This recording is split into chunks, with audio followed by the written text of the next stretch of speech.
जय आशापुरा हाइड्रोलिक मारी कंपनी નું નામ છે लेकिन मैं विभिन्न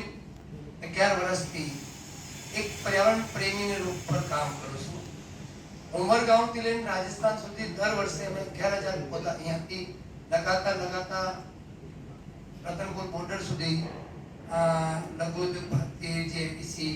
બધા મંદિર બધાએ મને સહયોગ કરે છે એવી રીતે અમે શ્રીનાથજીને જઈને એક જગ્યાએ અમે 100 હેક્ટર જમીન અમને ચારકા જમીન રાજસ્થાન સરકાર શ્રીનાથજી में આપેલી છે અમને મારું ગામ છે કોમલગઢ में ત્યાં અમે 1.25 લાખ પૌધા લગાવવાનો એક સંકલ્પ લીધો છે તો અમે 35000 પૌધા 3 વર્ષ में લગાવી દીધા છે पौधा ऐसी जगह में लगावेला सर जेवी जगह पानी ની કોઈ પણ વ્યવસ્થા નથી 12 કિલોમીટર થી દરરોજ બે ટેન્કર આવે છે મારી ફેક્ટરીના ખર્ચાથી પ્રથમ ખર્ચાથી તે પૌધા આજે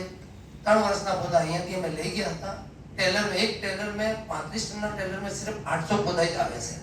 એવા અમે 3 વર્ષના પૌધા લઈને ત્યાં લગાયા છે આજે ત્યાં 22000 પૌધા ઊભા છે 35000 માંથી 3 વર્ષ પછી હવે આ ટાઈમ ફર્સ્ટ ટાઈમ આશાપુરા માનવ કલ્યાણ ટ્રસ્ટ 2015 થી રજીસ્ટ્રેશન સંસ્થા છે કદાચ મને જીઆઈડીસી में ઘણા જો લોક જાણે છે પર્સનલી સાહેબ જોડે ઓછું મળવાનું થયું છે મને આજે પ્રકાશભાઈ કમલેશભાઈ મને બોલાવ્યો તો તમે આવજો અને તમારી વાત મૂકશે લેकिन मैं લેટ પડી ગયો પ્રકાશભાઈ નીકળી ગયા હવે આ ટાઈમ અમારો રમણભાઈ પાટકર સાથે મીટિંગ થઈ આવતા વર્ષે મને જમીન આપશે અહીંયા પણ અમે પૌધારોપણ અભિયાન जो है करसे हमें पौधा एवी जगह लगावा मांगिए जहाँ किसानों ने मजदूर ने बीपीएल परिवार ने एनु फल फ्रूट एनी आयुर्वेदिक आयुर्वेदिक दवा काम लागी जाए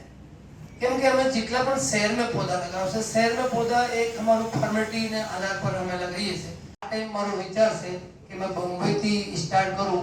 और दिल्ली सुधी में 15 दिवस में 1500 किलोमीटर नो सफर जो से रत्न द्वारा जागृत अभियान ने द्वारा मैंने गुजरात जीआईडीसी और हमारी संस्था है हमने पर्यावरण जागरूकता अभियान माटे पुश करे सपोर्ट करे तो कदाच हमें 5 बार में रथ लेने गया थी जो गुरुद्वारा थी रवाना थे उमरगांव थी रवाना थे कल्लूभाई के लिए બધા જ हमने सपोर्ट करे से गुजरात थी अहमदाबाद थी गोवर्धन भाई चिड़भाई थी और मुख्यमंत्री साहब मारो व्यवहार सम्मान करेलो से खबर नहीं हो कोई ने हमारे ये भी પણ મને સન્માન આપેલું છે પ્રકાશભાઈ पर्यावरण पर प्रकाश भाई હતા ત્યારે तो मुख्यमंत्री साहब एक बार संस्थाના માધ્યમથી सम्मान કરેલો છે અને એક बार इंडस्ट्रियल માધ્યમથી सम्मान કરેલો છે તાજ હોટલ અમદાવાદ में तो मैं आशा करूं છું કે पर्यावरण માટે તમારે ચરણો में તમારો આ ભાઈ સારી રીતે અનુભવ से મને કામ કરવાનો મોટા કરવાનો और पर्यावरण થી જેટલા પણ પેડ પૌધાનો ઉમર થાય તો કિસાન મજદૂર और बीपीएल परिवार ने વચ્ચે જઈને આપણે પેડ પૌધા લગાવીએ એ પેડ પૌધા આપણે લાઈફ ટાઈમ કામ આવશે એવી મારી આશા છે મને તમે મોકો આપો और તમે સપોર્ટ કરો आपकी गुजरात મને સપોર્ટ કરે આ માટે और जय हिंद जय भारत।